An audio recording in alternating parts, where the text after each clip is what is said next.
Sa Pilipinas, marahil ay nasasabi nating mangilan-ngilan pa lang ang mga e-bikes na lumalarga sa mga kalsada. Pero on a global scale, e-bikes are becoming increasingly popular depende sa region.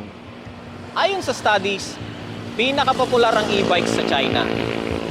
At sumusunod naman ang Amerika at ang Europa. The Honda Zoomer E is more than just a dito-dito bike. Yun kasi yung madalas na connotation natin tuwing maririnig natin yung salitang e-bike. Pang dito-dito lang. Miami. Party in Miami. Miami. Party in Miami. Miami. Party in Miami. It has many reasons kung bakit may posibilidad na makakita tayo ng mas marami pang mga ganito in the future. May potential talaga. Inaamin ko, nung una ko siyang makita sa malapitan, nakikita ko siya na parang laruan lang. May kaliitan kasi siya kumpara sa nakasanayan kong gamiting motor. Pero nung inupuan ko na, akala ko magiging cramped yung pakiramdam ko. Hindi pala. Nagulat ako sa lawak ng legroom niya. Sakto rin ang taas at layo ng handlebar. Sa height kong 5'8", I didn't feel that there was lack of space at all. Napakagaan pa. Wala akong struggles na buhat-buhatin siya mag-isa. Ngayon pa lang sinasabi ko ng this bike deserves a chance to prove itself. The Honda Zoomer E falls under the category L1B. Ibig sabihin, it does not require a unit registration or a driver's license. Pero hindi ibig sabihin na porke marunong kang magbike, basta ka na lang makikipagsabayan sa mga kalsada gamit to. Kung bike pa lang ang minamaneho mo and you want to upgrade to an e-bike, I still recommend that you equip yourself with some motorcycle skills. Magkaiba ang marunong magbalanse at marunong sa kalsada. Pwede siyang gumana as keyless, pwedeng disusi. Kapag dala mo yung remote key at lumayo ka ng konti sa motor, kusang mag-on yung alarm system para maprotektahan niya ang sarili niya at di siya basta-basta maninenok. At ang maganda pa dito, kapag may nagtangkang kunin siya ng walang paalam, hindi lang siya basta mag-a-alarm. Pipigilan niya ring umikot yung mga gulong niya at hindi siya makukuha ng iba. Mas loyal pa to sa'yo kaysa ex mo na sumama sa iba. After mo siyang ma-on, kahit pihitin mo yung throttle, hindi ka agad siya tatakbo. Kailangan mo munang pisilin yung preno bago siya tuluyang mag-activate.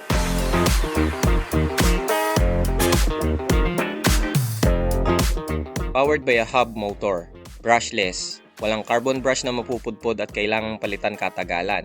Yung 400 watts na pinapakawalan nito ay nakafocus sa torque, kaya hindi siya kasing lamya ng ibang 400 watt e-bikes ng ibang brands. May dalawang riding modes, papansin-pansin ang pagiging snappy ng throttle response ng sport mode. 400 watts lang? Yes, pero 400 watts na nanggugulat. Mas pag-uusapan natin yan mamaya. Kung law of supply and demand ang pagbabasihan, nakasalalay ang tuluyang paglaganap ng mga e-bikes sa interes ng mga consumers. Huwag nating i-discriminate yung mga riders na naka-e-bike kasi sa kanila nag-uugat ang pagsisimula ng bagong henerasyon ng transportasyon. Kung magiging highly noticeable ang dami ng mga commuters na gumagamit ng mga e-bikes, papabor din yun sa atin. Lalaki ang kompetisyon. More brands, more choices, mas mababang presyo. Pwede mo siyang i-charge ng rekta sa motor o rekta sa baterya. May bitbitan ng battery kasi removable siya. Ibig sabihin, kung may ekstrang battery ka, pwede mong i-charge yung battery at iwan mo sa bahay mo habang ginagamit mo naman yung isa. Malaki ang potential ng feature na to ng Honda Zoomer E. Ang pagiging neat ng removable battery nito ay pwedeng mag-lead sa pagkakaroon ng mga battery stations kung saan hindi mo na kailangang hintayin na fully charge ang baterya mo. Pag naisa katuparan yon, hindi mo na rin po problemahin yung idea na kapag naluma ng husto yung baterya mo ay kailangan mo nang bumili ng bago. Kasi yung mga charging stations, sila na ang mag-e-ensure na lahat ng batteries nila na available for swapping ay nasa magandang kondisyon to keep their businesses going. Syempre para mangyari lahat yon, kailangan muna ng consistent na pagtangkilik sa produkto.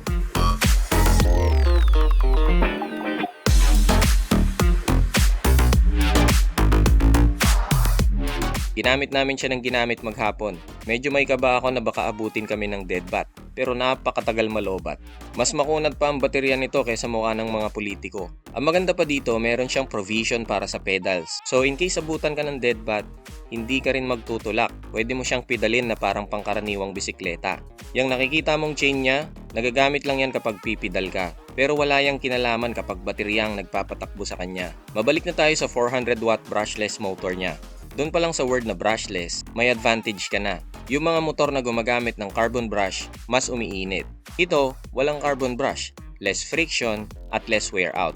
Mas maganda rin ang torque to weight ratio ng brushless motors dahil mas konti ang mechanical components at mas magaan. Sa unang sampa, habang baon-baon mo yung idea na 400 watts lang to, mapapadiin ka kaagad sa throttle kasi iniisip mo malamya siya. At sa unang bigwas, ramdam mo yung tikas na parang hindi siya e-bike. Take note, 400 watts lang to At yung pagiging 400 watts lang nito ay isa rin sa mga dahilan kung bakit hindi siya kaagad nalolobat. Nakakatulong din na wala siyang engine brake kaya kapag bumitaw ka sa throttle at nasa patag ka, mag-freewheel siya and you are conserving some battery power without losing so much of the speed.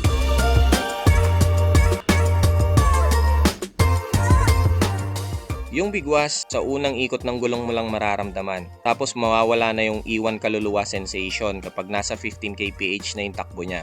But don't get me wrong, mabilis ang acceleration niya hanggang ma-reach niya ang top speed na 40 kph. Nakikita nyo sa video na nakapako lang siya sa 25 kph kasi yun yung limit ng speedometer. Limit lang ng speedometer yon Hindi yun yung actual na speed limit niya. Pero pagkabili nyo nito sa Motochangge PH, may option kayo na ipa-unlock yung speedometer para makita nyo na umaabot kayo sa 40 kph. Oo, na-confirm namin yon kasi isinabay namin siya sa Honda PCX at Honda Click. At habang nasa synchronized speed kami, lumabas sa speedometer nila na 40 kph ang takbo namin. Gaya nga ng sinabi ko kanina, yung iwan kaluluwa sensation, sa initial acceleration mo lang mararamdaman. Pero may isa pang gumulat sa akin. Kahit nung paakyat kami sa kalsadang 20-degree incline, consistent siya sa 40 kph na top speed. Kung mas matarik pa yung kalsada, pwede sigurong mabawasan na yung top speed niya. Pero not bad para sa isang 400 watts na e-bike. May napanood akong video sa YouTube na inakyat to mula Nuvali sa Santa Rosa, Laguna hanggang Tagaytay. Matarik yung kalsada na yon. So hindi man siya kabilisan, may buhat power naman. Hindi ko alam kung nilagyan siya ng speed limit na 40 kph pero kapag nasa patag ka at na-reach mo na yung 40 kph, kahit dagdagan mo yung diin mo sa throttle, parang hindi na siya nagdadagdag ng power. Tapos kapag pababa ka, kapag lalagpas siya sa 40 kph, kusa siyang pumipreno ng paunti-unti. Parang ayaw kanyang palagpasin sa 40. Hindi namin yun na-confirm sa Motochangge PH. Pero hindi lang ako nakapansin nun. Napansin din ng dalawang kasama ko.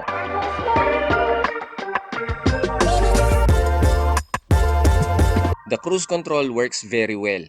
Kapag pumiga ka sa throttle to speed up o pumiga ka sa preno to slow down, magdi-disengage yung cruise control. Sa handling mo naman mararamdaman yung sensation na motor ang dala mo at hindi bisikleta. Ang sarap ng handling. Stable. Hindi ka matatakot na dahil sa sobrang gaan niya mag-alangan ka sa cornering. Ang sarap nito sa banking. At mataas din ang cornering clearance niya. The semi-block tires have excellent road grip. Speaking of semi-block tires, naintriga ako kung paano siya magpe-perform sa general dirt road. Magandang pagkakataon rin yon to test the suspensions. Kung magkakaroon ako nito, willing ba akong idaan siya sa ganitong klaseng terrain? Yes, as long as the ground clearance permits. It's fun. Nakakagulat din yung magandang talbog ng suspensions para sa timbang ko. Idagdag mo pa yung makapal na foam ng upuan. Safe yung ukal-ukal ko. Mukha lang siyang laruan pero sineryoso nila yung pagkakasetup nito. Kung komportable ka sa kanya sa ganitong klase ng terrain, ano pa kaya sa city ride, 'di ba? Isa to sa mga strength ng e-bike na to yung comfort. Wala nga lang yung grunge na nakikita natin mula sa vibration at tunog ng tambucho ng isang degasolinang motor. Speaking of noiseless, alam nyo ba na pwede nyo ma-enjoy ang isang noiseless na kwentuhan during your ride? Gumamit ng Freedcon Intercom. Napakatagal malobat at napakaganda ng noise cancellation. Mabibili nyo to sa memory.ph.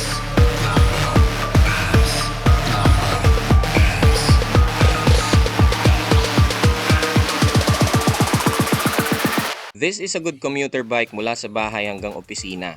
Pwede ring pamalengke, pwede ring pangsundo sa jowa. Teka, one-seater lang yan Paano si OBR? Well, maraming optional and modular accessories ang pwede mong idagdag sa e-bike na to, depende sa needs mo. Pwede kang maglagay ng bagon sa bandang harapan mo. Pwede ka ring maglagay ng top box sa bandang likuran mo. Pero ang paborito ko ay yung pillion seat na may underseat compartment. It really offers a lot of flexibility. This is a serious bike. It comes with a purpose. Nostalgic and fun. Ganun ko inilalarawan ang experience ko dito sa Honda Zoomer E. Nababalikan ko yung mga bisikleta moments ko nung bata ako. Pero knowing na nababalikan ko yung mga bisikleta moments ko nang hindi ako nagpipidal, bumabalik yung pagkabata ko dahil sa amusement. At para sa isang e-bike na 400 watts lang, it exceeded my expectations. Solid and sturdy yung build at ang pogi pa. Kung ikukumpara mo siya sa degasolinang motor, hindi mo talaga maiiwasang maging subjective eh. Pero kung gagawan mo siya ng insights bilang isang e-bike, the Honda Zoomer E is underrated. Underrated din ang TYG bags. Matagal ko nang ginagamit itong version 2 ng belt bag nila. At buong buo pa rin siya kahit marami ng pinagdaanan. Kahit naghiwalay na yung Katniel, hindi pa rin naghihiwalay ang tahi nito. Marami kang mabibiling e-bikes sa ibang brands. Pero itong e-bike na to, may kakaibang pagka-premium yung pakiramdam kapag ginagamit mo siya. Nakikita ko bang masasaturate tayo ng mga e-bikes in the future? Definitely. Pero matagal-tagal pa. Sa atin nakasalalay yan ng mga consumers. Malayo-layo pa ang lalakbayin ng e-bike industry, lalo na dito sa Pilipinas. Pero yung malayo-layo pang lakbayin na yon ay magbibigay ng time and opportunity sa mga manufacturers para ma-perfect nila yung craft nila. Malay nyo, years from now, puro debaterya na ang nakikita nating nakikipagsabayan sa EDSA o sa NLEX. Pwedeng imposible pa sa ngayon, pero hindi imposible sa mga susunod pang mga taon. Sa ibang bansa nga, sa racetrack makakakita ka na ng mga electric-powered bikes.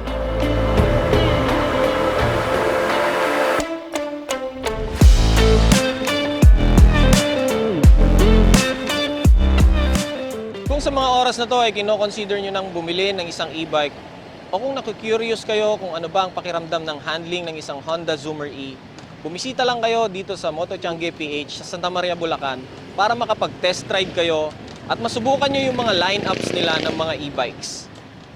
Lowest price guarantee, modular, napakaraming accessories at maraming freebies. Sulit ba? Oo naman. Kasi ang sulit ay hindi nangangahulugang mura. Ang sulit ay pagkayang panindigan ng binili mo yung presyo niya. Honda Zoomer E. Not the fastest, but arguably the most fun in its category. Matagal na akong fan ng looks ng 50cc Honda Zoomer. And its e-bike version looks just as good. And gaya mo, hindi magiging kayo ng jowa mo kung hindi kanya binigyan ng chance kahit naduda siya sa kalidad mo. Welcome to the dawn of green transportation. Miami.